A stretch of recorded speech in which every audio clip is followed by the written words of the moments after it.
Assalamualaikum warahmatullahi wabarakatuh. A'udzu billahi minasyaitonir rajim. Bismillahirrahmanirrahim. Alhamdulillahi rabbil alamin. Wassalatu wassalamu ala asyrafil anbiya'i wal mursalin wa ala alihi wa sahbihi ajma'in.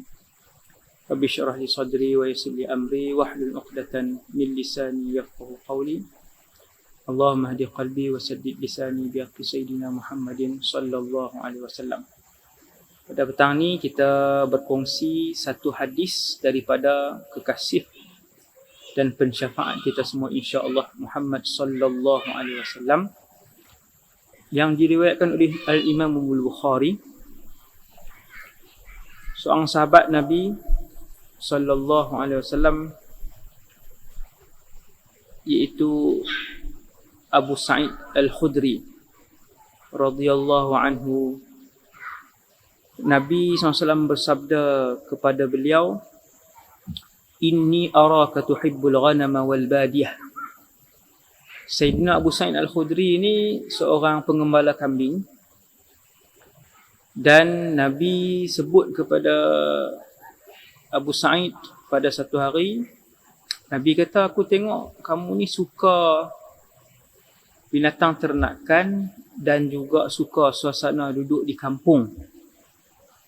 Maksudnya sahabat Nabi yang ni pengembala, dan banyak masa beliau bawa binatang gembalaan kambing ni di badiah, pedalaman.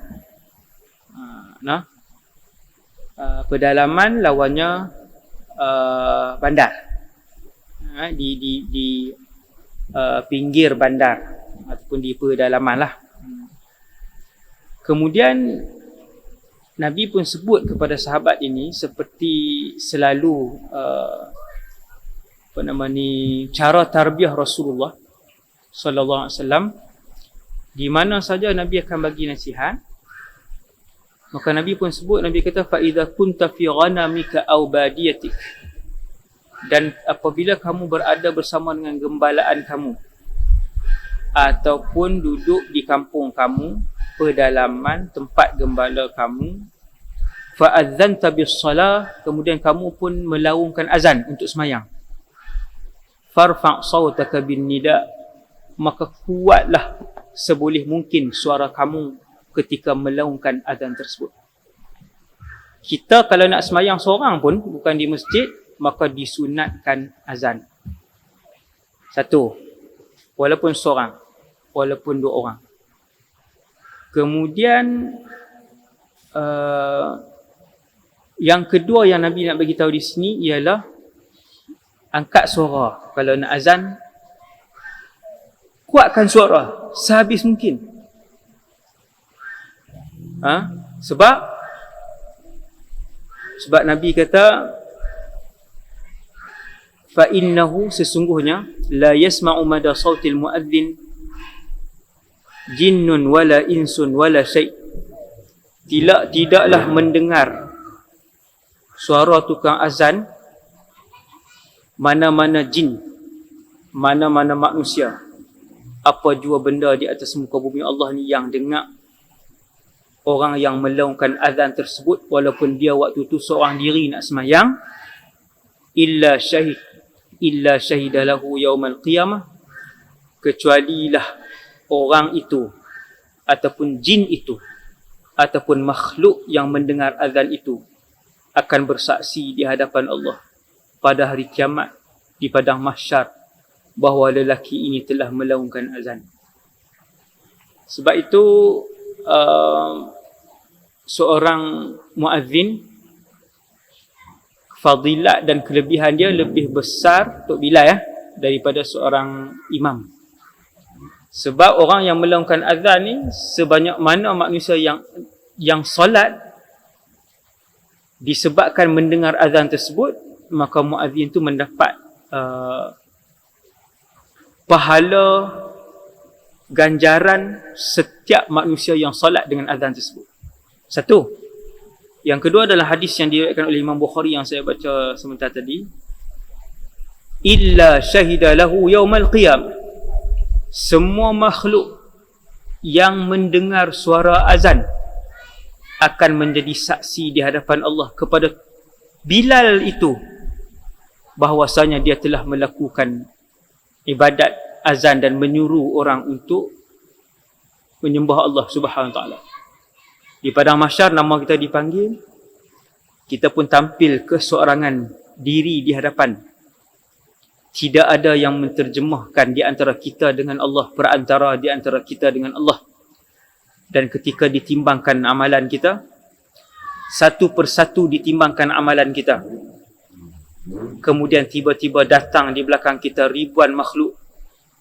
Setiap makhluk itu bercakap kepada Allah, "Wahai Allah, lelaki ini pernah melakukan azan dan aku menjadi saksi bahawa dia telah azan di atas muka bumimu satu ketika dahulu." Tuan-tuan bayang, kita duduk dalam rumah kita, kita azan. Berapa makhluk yang dengar? Maka jawapan dia, tuan-tuan, lebih daripada 1000 makhluk yang dengar. Rumput yang dengar, setiap butiran pasir yang dengar, setiap ketulan batu yang mendengar, setiap helaian daun yang mendengar. Bayang tengok, tuan-tuan, bukan ratus tu, dah jadi berpuluh ribu tu. Nabi kata, illa syahidalahu yaumal qiyamah. Tiap-tiap makhluk itu akan didatang dan dihidupkan oleh Allah di padang mahsyar. Lalu datang ketika mana ditimbang amalan kita, makhluk-makhluk tadi mai. Ya Allah, aku bersaksi bahawa dia pernah melakukan azan dan melakukan ibadat itu di atas muka bumi satu ketika dahulu. Tuan-tuan, benda ni kecil je, tetapi tidak direbut oleh manusia. Padahal benda ni adalah harta karun yang cukup besar yang ditinggalkan oleh baginda Rasulullah sallallahu alaihi wasallam. Cukup besar. Pahala dia yang tidak tersangka-sangka. Manusia mengejar dan berebut jawatan. Manusia mengejar dan berebut pangkat. Manusia mengejar dan berebut harta. Tetapi mereka lupa harta karun yang ditinggalkan oleh junjungan besar Rasulullah sallallahu alaihi wasallam yang tersembunyi di sebalik hadis-hadis yang pendek yang seperti mana yang kita hurai. Semoga huraian saya sebentar tadi dapat memberi manfaat kepada semua. Semua orang yang nak solat boleh azan walaupun dia tak semayang di masjid, walaupun dia tak semayang di surau, dia semayang di rumah dia, tetap boleh azan. Dan walaupun waktu solat dah masuk selepas setengah jam, tetap disunatkan untuk azan walaupun selepas 1 jam. Contohnya Zuhur 1:30, dia azan pukul 2:30, masih lagi mendapat pahala tersebut. Zuhur 1:30, dia azan pukul 3:30, dia nak solat, maka dia pun azan 3:30 baru dia nak solat, maka tetap juga insya-Allah mendapat fadilat yang disebutkan oleh Rasulullah dalam hadis ini, seperti mana yang diistinbatkan oleh para ulama daripada hadis yang saya bacakan sebentar tadi yang diriwayatkan oleh Imam Bukhari melalui sahabat Abu Sa'id Al-Khudri. Semoga bermanfaat, dapat kita kongsi kerana Allah, untuk sama-sama kejar redha Allah, ikut sunnah Rasulullah sallallahu alaihi wasallam supaya dicintai oleh Allah Subhanahu wa taala. Assalamualaikum warahmatullahi wabarakatuh.